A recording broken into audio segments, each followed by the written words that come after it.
Hi, I'm your host, Larissa Werstiak.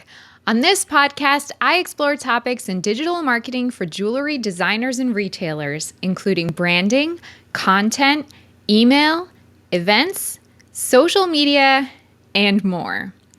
This is episode 70, and today we're going to discuss the integral role of data in jewelry marketing and then review 5 common sources of data so you can start using data to your advantage today.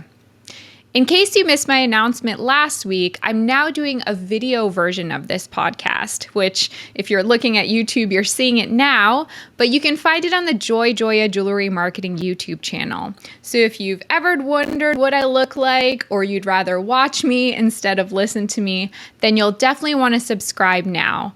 Visit learn.joyjoya.com/YouTube to subscribe. That's learn.joyjoya.com/YouTube to watch this episode instead of listen to it and subscribe. Did you know I also have a free downloadable ebook on my website? It's called Proven Conversion Strategies for E-commerce Jewelry Retailers, and you can access it by visiting learn.joyjoya.com/conversions, and you'll get your ebook delivered to your inbox immediately. In addition, when you sign up for those emails, you'll be the first to hear about new episode releases. Also, I know that if you're listening to this podcast or watching this video right now, you have opinions, so let me know what you think. Either leave a comment below or write a rating or review, so I can be better for you in the future and continue offering value through helpful marketing information. Before we get started with the topic of the day, I wanted to share some marketing-related news and research from the past week that caught my attention. First, one of my favorite podcasts, The Glossy, released 2 jewelry-related episodes in the past 2 weeks. You can just imagine how excited I was about that. One episode is an interview with Pandora's Chief Marketing Officer, Charisse Hughes, who spoke about the brand's growth-driven approach to marketing. Next, they interviewed Liana Kadisha Cohn, who's the founder of the jewelry rental company Switch, of which I'm also a happy customer. I love them. I loved hearing Liana talk more about how they're adapting the rental model for the jewelry industry. So go listen to those 2 episodes after you're done with this one. Okay, you guys are going to start thinking that I'm a shill or something for The Glossy, but I just love their content. This week, they published another article that I really enjoyed about how footwear brand Keds has a brand new content marketing strategy involving, wait for it, print. You thought print was dead, you were wrong. So they're releasing what they're calling the Handbook for Women, which is an update of the Keds Handbook for Girls released in the 1920s. Keds president Jillian Meek says, yes, there's a physical book coming out, and it's beautiful to look at, but it's also going to cross over to all our digital channels as well. Apparently, you'll be able to read this book on the website and on Instagram. I seriously love hearing about the ways that fashion brands are pushing the envelope with content marketing and taking some fun risks to set themselves apart when it comes to branding and reaching new customers. Finally, an article from MarTech Series summarized some insights from a recent panel event in London that was geared toward leaders in the UK's jewelry industry. The emphasis of this panel was cross-platform consistency in an effort to streamline customer experience. So what does that mean? Well, for example, they recommend that e-commerce jewelry brands work hard to integrate their website with their social media presence, point of sale system, customer relation management system, and more. The article also mentioned that recent forecasts by Euromonitor indicate almost, 1/5 of global luxury sales will take place online by 2025. And finally, the panelists recommend that one of the best ways for a jewelry brand to gain a competitive advantage is to be personalized in its messaging and also offer customization services. If you want to get the links to the articles I just shared, then you can sign up for my email newsletter by visiting joyjoya.com/sign up. And from there, you'll get a digest every week with the links whenever a new podcast episode drops. Okay, let's get down to business. Are you ready? So, like it or not, we live in a data-driven world. With each of your jewelry brand's digital footprints, you generate heaps of data, from your e-commerce store and your social media presence to your email marketing, digital campaigns, and beyond. You probably have more data associated with your jewelry brand than you even realize, and you're likely not fully capitalizing on it. The truth is that data can feel overwhelming, especially if you don't know what you want your data to reveal. However, it can be invaluable when you set clear goals and you understand how to interpret the data available to you. Ultimately, data is power in the hands of brands that know how to use it. According to research from Ascend2 and Research Partners, the top 2 reasons that marketers use data are 1, to feel confident about making decisions based on data analysis, and 2, to acquire new customers. Do you often feel confused about what to do next in your marketing strategy? Do you wonder, where do my target customers spend their time and how can I reach them effectively? The answers to these questions actually lie in your data. So what role should data play in your jewelry marketing strategy specifically? And how can you start using data in a more intentional and proactive way?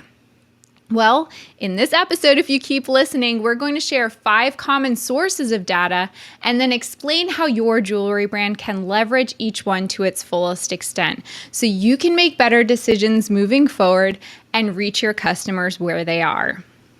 The first source of data we're going to talk about is Google Analytics. A free service provided by Google, Google Analytics, or I'm just going to refer to it as GA, easier, is one of the most powerful tools that e-commerce jewelry brands can use, since it allows them to monitor and track a multitude of online shopping behaviors. For example, with GA, you can see how many prospective customers are visiting your store within any given time frame, understand how those prospects are finding your site, view how much time your prospects are spending on various pages, and then see how many people are abandoning their shopping carts instead of finalizing their purchases. We're just scratching the surface of what GA can do. To start collecting data with GA, you simply have to install a small section of code on the back end of your website. That's it. Not only can you customize your reports based on individual needs and goals, but you can also set actionable goals before you start any given marketing campaign. One of my personal favorite features of GA is the ability to create UTM parameters. And that actually refers to a little tracking code that you add at the end of any URL you want to track. So for example, if you were running a Facebook ad campaign and you wanted to use GA to compare Google's data with Facebook's internal click-through data, then you can add a special tracking code to the end of the link that you're using in your ad campaign. You can give that tracking code a specific campaign name, and then from there, once you're running your Facebook ads, you can track your results in Google Analytics as well as in Facebook. A second source of data that we're going to talk about today is market research. Are you struggling to understand your customers? Are you wondering how you can move forward with your product development strategy? Well, market research can provide you with the data you need to get unstuck so you can confidently plan a strategy for forging ahead. When conducting market research, you can consult primary research and secondary research. Primary research, I feel like I'm going back to like library basics in school here. Primary research refers to research you conduct yourself, like focus groups, online surveys, and beta testing. On the other hand, Secondary research refers to research that has already been done for you, like articles, references, and reports. So among my jewelry brand clients, I find that there's actually a common misconception about market research. I feel like a little bell goes off in their heads and they think, oh, that sounds expensive. However, that's just not true. One of the best things about market research is that you can actually scale it according to your budget and needs. If you really have no budget, you can just focus on consulting secondary sources, which are plentifully available on the internet. However, if you're feeling a little more creative or you have some money to invest in your market research, you can try doing things like polling your customers on Instagram or via SurveyMonkey, sending a survey email to your top customers and offering them an incentive to complete that survey, using a service like PeopleFish, or simply talking to your target customers at live events or whenever else you have a chance to talk to them. To hire a market research firm will cost about $15,000 to $35,000, so it's an option, a little more pricey. The third source of data we're going to discuss is organic and paid social media data. It's in Instagram and Facebook's best interest to give you data because they want you to ultimately advertise with them. As a result, you can easily find data insights on all your social media posts. On Instagram, for example, you can simply visit your profile, click the little hamburger button in the top right, and tap Insights. From there, you can view a summary of metrics like reach, impressions, and audience activity. You can get a sense for which types of content perform better than others, and also gauge your audience demographics. If you'd like to access even more comprehensive data and reports about your social media accounts, then you can try a paid tool like Iconosquare. Are you running Facebook and Instagram advertising campaigns? If so, then you'll definitely want to pay attention to your data. Not only does this data help you determine whether or not you are spending your ad budget as efficiently as possible, but it can also provide you with additional insights about your target customers. Furthermore, it can help you understand the imagery and copywriting that best resonates with those customers. With its detailed targeting capabilities, Facebook advertising can be a great way for your brand to test a new market before you actually commit to it. The next source of data that we're going to cover is customer sales and customer experience data. If you run an e-commerce jewelry brand, then you're sitting on a gold mine of data that brick and mortar store owners don't often have access to unless they do a lot of prodding and are diligent about their customer records. In order to make a purchase, your e-commerce customers need to submit a certain amount of information about themselves. You also collect data about the customer's path to purchase via tools like Google Analytics and Shopify or whatever e-commerce platform you're using. Once you know more about your customers' browsing and purchase history, then you can further personalize and tailor your offerings to meet their needs and meet them where they are. You can even segment your customers by behavior and other characteristics, and then precisely target your marketing messages. In addition, you can make adjustments to your product assortment and merchandising based on customer activity. It's pretty cool. In addition, you should also be monitoring data related to customer experience. What do I mean by that? How is that different from tracking sales? Well, customer experience refers to how a customer feels when interacting with your brand, making a purchase, or reaching out to your customer service team. To do this, you can monitor things like your online reviews, you can send surveys, and you can analyze your customer retention rate. Remember, it costs more to acquire a new customer than it does to win back an existing one. So you should be putting a lot of time and effort into monitoring the customer experience and ensuring that it's consistently a positive one. And the last source of data that we're going to cover in today's episode is email marketing data. Your email marketing list is like gold.